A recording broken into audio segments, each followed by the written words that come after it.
Bonjour et bienvenue dans 88 images par seconde. Paradise Hills. Nous avons affaire à The Island de Michael Bay à quelques différences près et une dose de fantastique assez malvenue. Alors le cadre où évoluent les personnages est beau, mais en dehors de ça, c'est pas fou.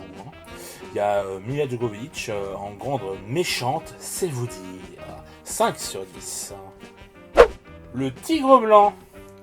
Il est étonnant de voir que le nouveau film de Ramin Barani soit un film indien, qui évoque la différence de caste, la disparité entre les très pauvres et les immensément riches, et ce métier si particulier qui est celui de domestique dans ce grand pays qu'est l'Inde. C'est plutôt bien fait, même si c'est clairement sans surprise, même si on retrouve des thématiques chères au réalisateur, je me demande bien ce qu'il est allé faire là-dedans. 6 sur 10. Les coming out.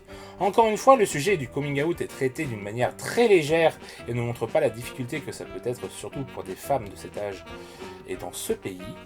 Je vous encourage plutôt à voir deux de Filippo Meneghetti, sorti l'année dernière, qui traite bien mieux le sujet avec beaucoup plus de sentiments que cette rom-com de bas étage.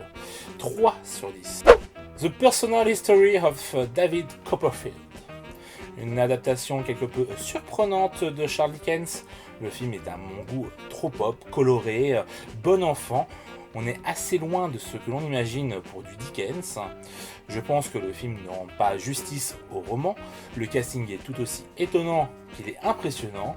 Pour autant, pas de réelle performance d'acteur, ni de prouesse visuelle. 5 sur 10. Penguin Bloom. Un très joli film d'après l'histoire vraie de la famille Bloom. C'est une belle leçon de vie, comme il y en a tant. Mais Naomi Watts est extrêmement convaincante, on a envie de savoir le fin mot de l'histoire, et c'est en ça que le film est réussi. De plus, le film est visuellement plutôt beau. On sent clairement qu'on est devant une œuvre cinématographique et non télévisuelle, et en ce moment, ce n'est pas de trop.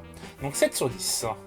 John Hancock, une jolie histoire qui nous fait irrémédiablement penser à Hachi, une magnifique histoire avec cette fois deux chiens, même si l'une vole clairement la vedette à l'autre.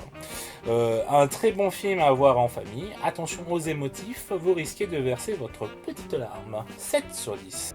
Ohana ou le trésor caché. Un film hawaïen familial sur fond de film d'aventure slash chasse au trésor, à la Goonies slash Indiana Jones. C'est très sympathique, les comédiens sont tous beaux et leurs personnages attachants. Ça délivre un bon message, bref un film pour toute la famille, pour lequel je verrai avec plaisir une suite. 6 sur 10. The Dig.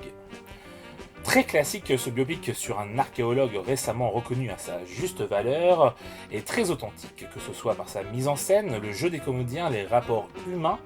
C'est bien fait, servi par un bon casting, cependant ça manque de quelque chose pour que le film nous envoûte vraiment. 6 sur 10. Froid mortel. Un film policier des plus classiques, rien d'exceptionnel.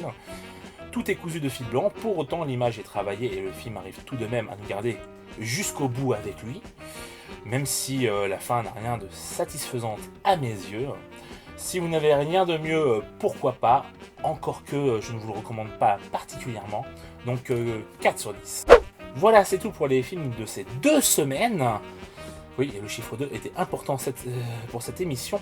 Que vous dire, si ce n'est que, bon, il n'y a pas vraiment un film que je mets en avant encore une fois. Je trouve que pour le moment, ce début d'année est un peu faiblard. On verra ce que nous réserve la semaine prochaine. Je dis à très vite. Ciao!